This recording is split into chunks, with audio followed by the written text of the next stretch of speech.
Today I'm going to teach you how to create cinematic halation and bloom inside of Premiere Pro without third-party plugins.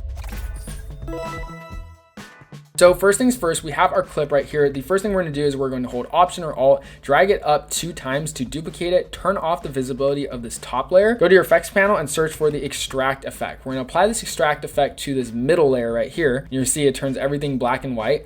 And then what we're going to do is we are going to go ahead and search for a tint effect. Now apply this tint effect to the extract layer as well. And then one last effect we're going to search for is the Gaussian blur. Now I'm going to apply this Gaussian blur directly to our middle layer, but also our top layer. We're going to save that for later. And now what we're going to do is we're just going to mess around with these controls. So this extract right here, we basically want to decrease this black input or increase it until we only get the edges. If you want, you can turn off the Gaussian blur just so you can see what you're working with.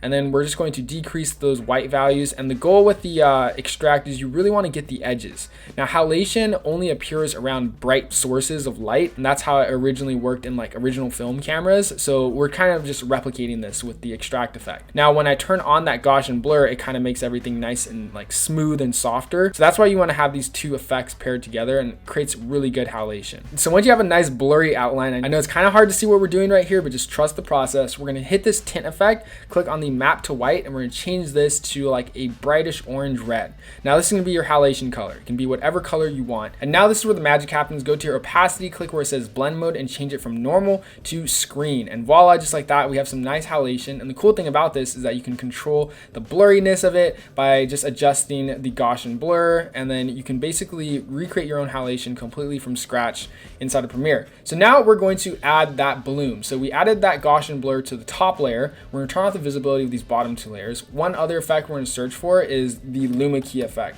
So we're going to drag this luma key effect to this top layer. We're going to basically increase these values until we only get the highlights selected. And then what I'm going to do is I'm going to drag that luma key below our Gaussian blur so that we're only affecting those highlights and we don't get any hard cutoffs. Now I'm just going to change that blend mode from normal to screen again, and we're just going to turn off the visibility of these bottom 2 layers, and voila, we have some nice halation and bloom. It's looking super cinematic. One last thing I love to do is I love to create a new adjustment layer over here from our media library, and then we're just going to drag that adjustment layer over our clips, and then I'm going to add some film noise. The way I do that is I go to my effects, I search for the noise effect, and then I apply that noise effect like that, and then I simply just go ahead, turn off the color noise, and crank this up to something like 10 or 11, and then we get a really sick looking like halation. This looks super cool. Like it looks like it was shot on film, but it was just a mirrorless DSLR. So hopefully you found this helpful. Now there are some really cool third-party plugins for recreating like a really accurate film look. So if you want to check out the Dehancer film emulation plugin, you can check out this video linked right here.